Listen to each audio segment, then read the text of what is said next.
Rajkumar sir ಈಗ ಇದು ಮೊದಲು ಸ್ವಲ್ಪ ಸರಿ ಸರಿ ಇದು ಅದು ಮೊದಲು ನಾಟಿದ್ದು ಮಳೆ ಆದಂಗೆ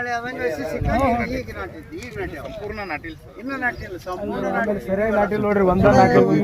ಉತ್ಪನ್ನ ಬರಲಿಲ್ಲ ಸರ್ ಸರ್ ನಾಟಿಲ್ರಿ ಮಳೆ ಆಗಿಲ್ರಿ ಸರ್ಕಾರಕ್ಕೆ ಏನು ಕೊಡೋದು ಕೇಳ್ತೀಪ್ಪ ಏನು ಅನುದಾನ ಕೊಡ್ರಿ ಸಾಹೇಬ್ರ ಎಕರೆಕ್ಕೆ 50,000 ರೂಪಾಯಿ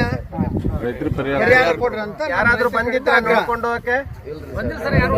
ಯಾರು ಅಧಿಕಾರಿ ಬಂದಿಲ್ಲ MLA ಅವ್ರು ಹೇಳ್ತಾರೆ ಏನ್ ಬೆಳಿ ಸಜ್ಜಿಲ್ರಿ ಎಲ್ಲ ಒಣಗಿಬಿಟ್ಟದ ಸರ್ ಇದು ಎಷ್ಟು ಎಕರೆ ಇದು 5 ಎಕರೆ ಐತಿ ಸರ್ 5 ಎಕರೆ ಸೂರ್ಯಪಾನ ಹಾಕಿರಿ ಎಷ್ಟು ಖರ್ಚು ಮಾಡಿರಿ ಎಕರೆಕ್ಕೆ ಖರ್ಚು ಮತ್ತು 2,500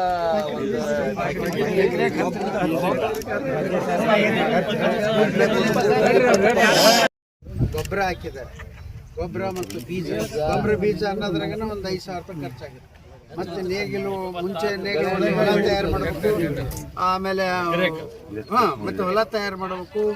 ಆಮೇಲೆ ಬಿತ್ತು ಕೂಗಿ ಟ್ರ್ಯಾಕ್ಟರ್ ಬಾಡಿಗೆ ಕೊಡಬೇಕು ಇಲ್ಲ ಎತ್ತು ಈಗ ಕಡಿಮೆ ಅದಾವ ಹೀಗಾಗಿ ಟ್ರ್ಯಾಕ್ಟರ್ ಬಾಡಿಗೆ ಕೊಡಬೇಕು ಅವೆಲ್ಲ ಖರ್ಚು ಮಾಡಿ ಸುಮಾರು 8,000 ರೂಪಾಯಿ ಒಂದು ಎಕರೆ ಒಂದು 10,000 ರೂಪಾಯಿ ಖರ್ಚು ಮಾಡಿರ್ತಾರೆ ಈಗೇನಾಗಿದೆ ಮುಂಚೆ ಸ್ವಲ್ಪ ಹಸಿಗೆ ಬಿತ್ತಿತ್ತು ಬೀಜ ಇದು ನಾಟಿದ್ದು ಬೆಳ್ಳಾರ್ದು ಈಗ ನಾಟಕ ಅಂದ್ರೆ ಒಳಗೆ ಬೀಜ ಅಲ್ಲೇ ಇರ್ತದೆ ಒಣ ಮಣ್ಣಲ್ಲಿ ಅರಾಸಿಗೆ ಬಿದ್ದು ನಾವು ನಾಟಿ ಅಲ್ರಿ ಸರ್ ಒಣ ಮಣ್ಣಾಗ ಅದು ಅಷ್ಟು ಆ ನಿಟ್ಟಿಗಂತೂ ಏನು ಇಲ್ಲ ಪೂರ ಆ ಕಡೆ ಎಲ್ಲ ನಿಟ್ಟು ನಮ್ಮೂರು ಭೂಮಿನ ಸರ್ ಇದು ಪಕ್ಕದ್ದು ಇದು ಉಳ್ಳಾಗಡ್ಡಿ ಹಾಕಿದ್ರು ಸರ್ ಮೆಣಸಿನಕಾಯಿ ಬಿತ್ತಾನ ಸರ್ ಇಲ್ಲಿ ರೈತ ಮೆಣಸಿನಕಾಯಿ ಬಿತ್ತಿನ್ರಿ ನಾಟಿ ಅಲ್ರಿ ಇಟ್ಟು ಹರಿಗೆ